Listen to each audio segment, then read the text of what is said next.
montagne, la montagne d'Ararat. Ensuite, nous voyons que pour parler à Abraham, le premier patriarche, Dieu appelle Abraham sur une montagne. Et sur cette montagne, Dieu demande à Abraham, offre-moi ton fils unique. Alléluia. Or, Abraham n'avait pas d'enfant. Pendant 75 ans, Dieu lui fit une promesse. Et Dieu lui donne cette promesse des années plus tard. Et Dieu lui dit encore, va m'offrir cet enfant en sacrifice, en un holocauste. Alléluia. Nous allons voir sur un peu plus loin. Je voudrais parler ce matin de quelques montagnes bibliques. Quelques montagnes bibliques. Et à travers les montagnes bibliques, je voudrais que nous puissions nous disposer à rencontrer le Seigneur. Alléluia. Si tu es d'accord, dis à quelqu'un à côté de toi, disposons-nous ce matin à rencontrer le Seigneur. Alléluia. Alléluia. Lorsque les Saintes Écritures nous parlent de montagne, il s'agit de rencontres entre le Créateur et la créature. Il s'agit de rencontres entre Dieu et son peuple. Il s'agit de rencontres entre Dieu et une personne. La montagne nous parle du lieu de rendez-vous divin. C'est un lieu de révélation divine. C'est un lieu d'orientation divine. C'est un lieu de directive divine. C'est un lieu de communion divine. C'est le lieu profond de communication bilatérale entre Dieu et son serviteur, entre Dieu et son peuple. Et l'image contemporaine de la chrétienté dit aujourd'hui, je suis sur la montagne. Vous dites que je suis en train de jeûner et prier afin que Dieu me parle, afin que Dieu me donne des instructions. Alléluia. Alléluia. Alléluia. La première montagne que nous avons vue, c'est la montagne d'Ararat qui signifie terre sainte, qui signifie pays sacré. À la montagne d'Ararat, l'arche de Noé a accosté après le déluge.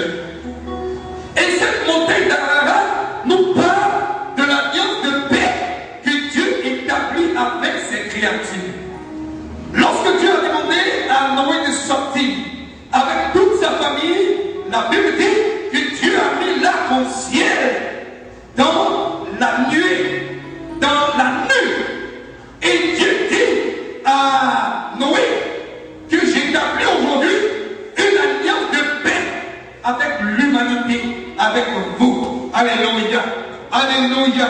Alléluia. Alors que nous voyons l'arc en ciel, nous devons nous rappeler que Dieu, dans sa préscience, l'intention, c'est que toute la terre soit en paix. C'est que toute famille soit en paix. C'est que toute maison soit en paix. C'est que toute société soit en paix. Que la paix soit parmi nous. Que la paix soit inscrite dans chaque relation. Alléluia. Dieu n'est pas un Dieu de palavres, mais Dieu est un Dieu de paix. Dieu n'est pas un Dieu de désordre, mais Dieu est un Dieu de paix. Alléluia.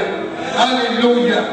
Et cette paix aussi, c'est le symbole de la nouvelle création en Jésus-Christ. Alléluia. La Bible dit que si quelqu'un est en Jésus, il est une nouvelle créature. Les choses anciennes sont passées. Voici, toutes choses sont devenues nouvelles. Alléluia. Parce que si quelqu'un est en Christ, il a dans son cœur la paix de Jésus-Christ. Quelles que soient les situations, quelles que soient les difficultés, il a en lui la paix de Jésus-Christ. La deuxième montagne, c'est celle de Morisha, qui signifie Yahweh pourvoit. Sur cette montagne, Dieu demande à Abraham de lui offrir son fils unique. Alléluia. Alléluia. Alléluia. Abraham pouvait dire, mais ce Dieu est méchant. Lui-même, il sait que je n'ai pas d'enfant. Et c'est lui-même qui m'a donné cet enfant-là. Il m'a dit, à travers cet enfant, des rois naîtront. Et maintenant, il veut prendre mon enfant. Mais la Bible dit dans le livre d'Hébreux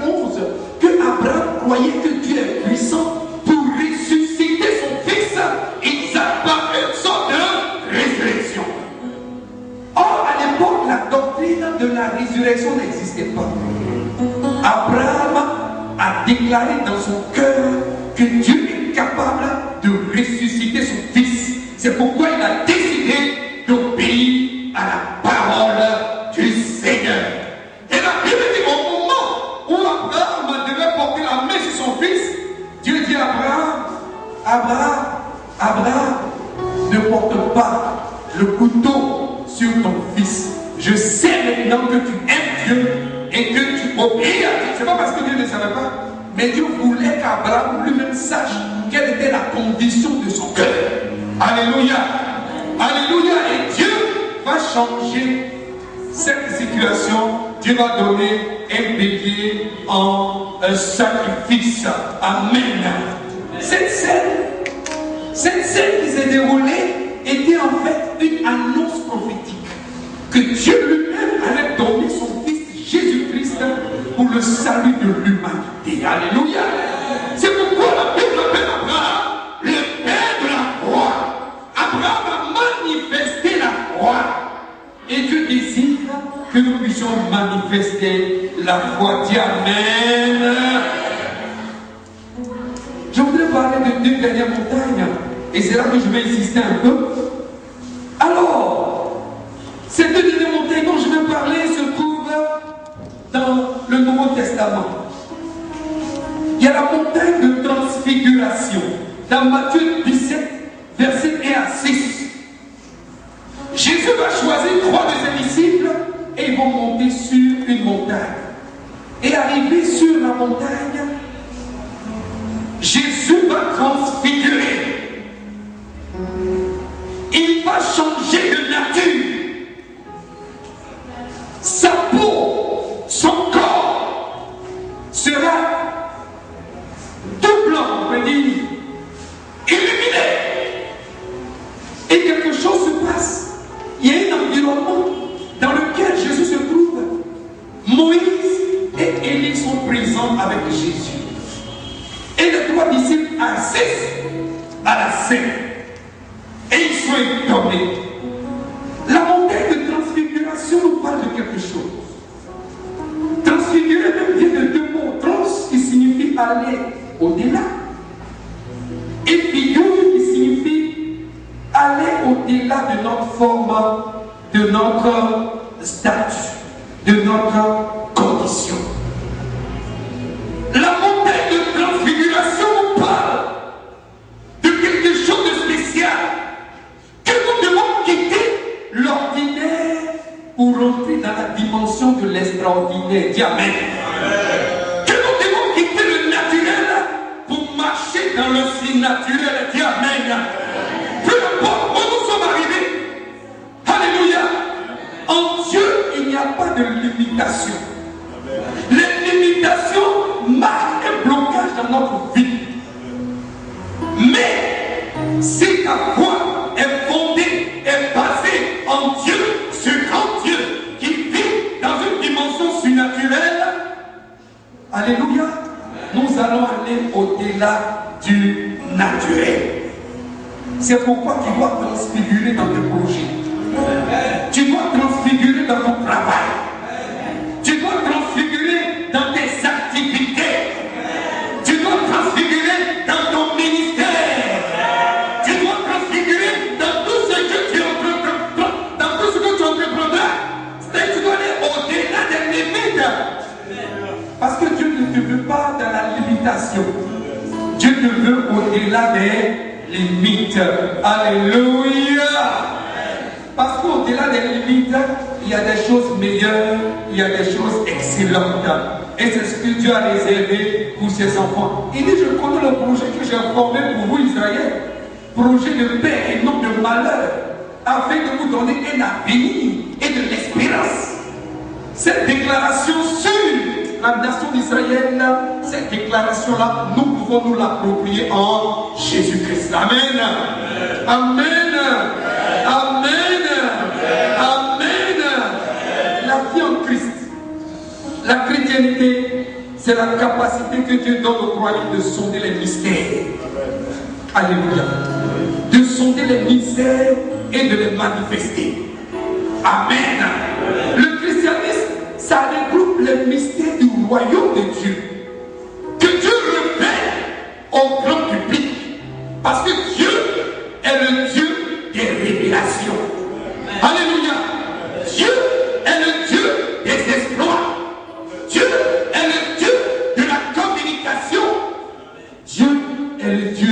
de la grandeur. Dis Amen. Que le nom du Seigneur soit béni. Et à la transfiguration, après, quand cette scène s'est déroulée, Jésus a exposé à ses disciples sa divinité.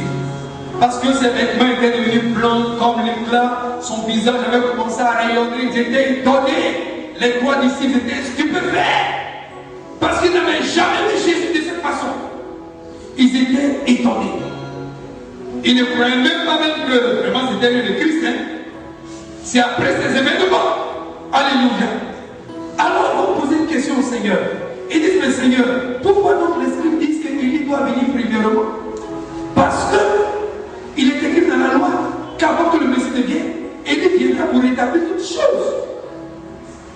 Et ce qu'ils ne savaient pas, c'est que c'est ce jour en effet qu'ils ont vu l'autre face de Jésus, mais qu'ils ont vu l'autre face d'Élie. Alléluia. C'était là la venue du ciel. C'était là qu'ils ont entendu pour leur part un message de la part du Seigneur. Parce que les cieux se sont fait entendre comme le jour du baptême de Jésus. Ils ont vu le ciel ouvert. Ils ont vu des choses que l'œil humain n'avait pas encore vues. Un mystère, alléluia. Pierre, c'est vrai, quelque temps auparavant, il avait reçu la révélation. C'est vrai que Jésus est le Fils de Dieu. Mais maintenant, il a vu quelque chose d'extraordinaire. C'est pourquoi un peu plus tard dans son épître, il va écrire, il dit les choses que nous vous disons, ce sont les choses que nos yeux ont vues. Il sait ce qu'il a vu. Il dit ce sont les choses que nos pieds ont touchées. Il sait ce qu'il a touché, que nous aurions entendu. Il a entendu la voix qui vient du ciel, la voix de Dieu. Il dit la parole de vie qui était auprès de nous. Et Pierre dit ce n'est pas par des fables habilement conçues que nous nous faisons connaître l'avènement du Seigneur. C'est qu'en ayant vu sa gloire de nos propres yeux, lorsque nous étions avec lui sur la montagne sainte, je complète, sur la montagne de la transfiguration. Alléluia. Ils ont découvert que Jésus non seulement était un homme, mais Jésus était réellement Dieu. Il était le Fils de Dieu qui a tabernaclé sur la terre. C'est-à-dire qu'il est devenu le tabernacle vivant de Dieu au milieu de son peuple. Dieu ne va plus habiter dans le tabernacle des enfants d'Israël. Dieu ne va plus habiter dans le nouveau sanctuaire. Mais Dieu va habiter et Dieu a habité en son Fils Jésus-Christ. Alléluia. C'était une annonce que Dieu viendra habiter en nous par la présence de son esprit. Amen. C'est pourquoi quand nous acceptons le Seigneur Jésus, l'Esprit de Dieu vient habiter en nous. Que le nom du Seigneur soit béni. Élie et Moïse à gauche et à droite de Jésus, s'entretenant avec Jésus, c'est une image. Moïse représente la loi, c'est-à-dire tout ce qui est écrit. Or, Élie représente les prophètes, c'est-à-dire tout ce qui est inspiré. Chacun de nous a des promesses écrites. Alléluia. Et des choses qui ne sont pas écrites, mais qui lui ont été communiquées par Dieu, par révélation, par inspiration. Alléluia. Alléluia. Ils sont venus pour être un symbolisme de la réalisation de la parole prophétique de Dieu. Que le nom du Seigneur soit béni. Il y a aussi cette dernière montagne, nous terminons. C'est la montagne de